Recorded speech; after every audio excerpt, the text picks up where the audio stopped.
ہے وہ لوگ جو اپنے آپ کو سیکولر کہتے ہیں، اپنے آپ کو جمہوریت کا لمبردار کہتے ہیں، ان کی جمہوریت پتہ کیا ہے؟ اگر کوئی گے رائٹس کی آزادی مانگتا ہے اس کو دیں گے، اگر کوئی شراب خانے بنانے کی اجازت مانگتا ہے اس کو دیں گے، اگر کوئی یہ بات چاہتا ہے کہ میں اریاں ہو جاؤں اس کو اجازت دیں گے. لیکن ڈاکٹر صاحب وہی لوگ جو اریانیت کو حقوق انسانی سمجھتے ہیں، انسانی حق سمجھتے ہیں، ان کو حجاب میں انسانی حق تلف ہوتا نظر آتا ہے. وہی لوگ جو پب اور کلب بنانے کو انسانیت کے لیے ایک انسانی حق کی بات سمجھتے ہیں، ان کو مسجد کے مینار کے اندر بقایا طور پہ ایک انسانی حق تلف ہوتا نظر آتا ہے. تو ڈاکٹر صاحب یہ معیار دورے ہیں. تہذیبی کشمکش میں الزام مسلمانوں کے اوپر ہے کہ مسلمان تہذیبوں کی کشمکش بڑھا رہے ہیں، جبکہ حقیقی بات ہے تہذیبی کشمکش بڑھانے کے تمام جو معاملات ہیں وہاں سے چل رہے ہیں.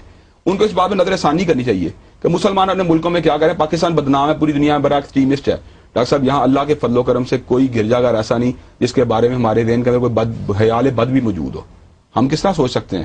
ہم نے ایک عہد کیا ہے، ہم نے اپنے جھنڈے کا سفید رنگ ان کو دے دیا ہے، ہم نے بقایا طور پہ پاکستانی قومیت کا ان کو حصہ مانا ہے. اور ڈاکٹر صاحب ہم نے ان کو ووٹ کا دو حق دیا ہے. مسلمانوں کو ایک ووٹ کا حق ہے، ان کو دو ووٹوں کا حق ہے.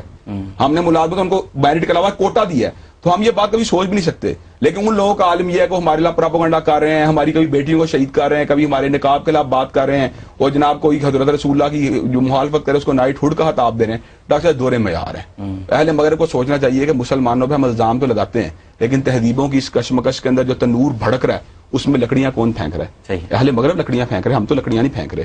تو یہ ساری کی ساری باتوں کے اوپر نا غور و فکر کرنے کی ضرورت ہے. اور میں سمجھتا ہوں جب تک مغرب اپنے رویے کو نہیں بدلے گا.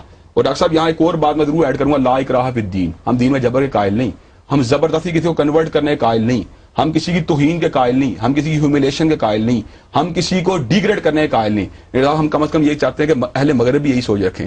کم از کم ڈاکٹر صاحب اگر کوپن ہیگن میں سکھ گرو نانک کی پگڑی پہن کے رہ سکتا ہے تو کوپن ہیگن میں مسلمان کیوں حضرت رسول اللہ کو حلیہ اپنا کے نہیں رہ سکتا؟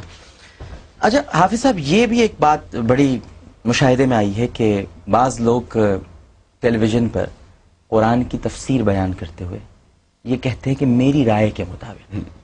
یہ جو قرآن کی تفسیر بیان کرتے ہوئے جو جملہ آتا ہے نا، میری رائے کے مطابق، یہ اللہ کا کلام ہے تو رائے رسول کی ہوگی نا. بالکل. تو یہ کیوں کہہ دیتے ہیں لوگ، یہ متجددین جو آتے ہیں؟ اصل بات ہے قرآن میں اللہ نے وعدہ کیا وانزلنا الیک الذکر لتبین للناس ما نزل الیہم.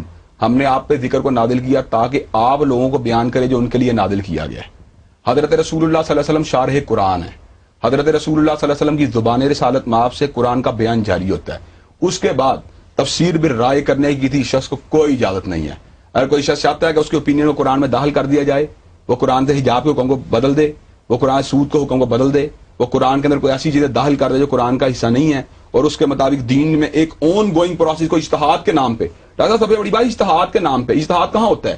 جہاں پہ نصوص خاموش ہو جاتی ہیں، نئے حالات کھڑے ہوتے ہیں، پھر ان کے اوپر تطبیق کی جاتی ہے قرآن و سنت کی ان حالات کے اوپر. ہم وہاں پہ کہتے ہیں اجتہاد. اور پھر اجتہاد حرف آہر نہیں ہوتا، اس میں غلطی بھی لگ سکتی ہے. لیکن یہ لوگ عجیب و غریب لوگ ہیں کہ قرآن کی اگر سود کے مسئلے میں اجتہاد کریں، پردے کے مسئلے میں اجتہاد کریں.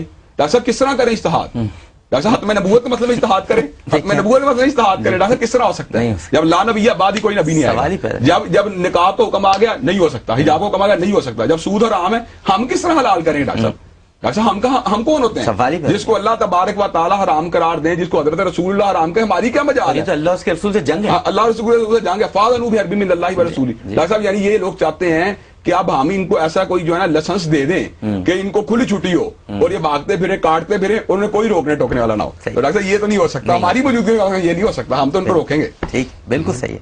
بہت خوبصورت باتیں ہوئی ناظرین. اور حافظ ابتسام الہی ظہیر صاحب کا جو جوش ہے، جو ولولہ ہے، اللہ تعالیٰ اسے سلامت رکھے. اور ان کی دین سے جو محبت ہے، جو پیار ہے، اور جو احکامات الہیہ سے ان کی محبت ہے، یہ اس میں ٹس سے بس نہیں ہوتے، اور نہ یہ کسی کو اجازت دیتے ہیں کہ اللہ سبحانہ و تعالیٰ کے احکامات کو کوئی اپنی ناقص رائے سے اور ناقص عقل سے تبدیل کرنے کی کوشش کرے.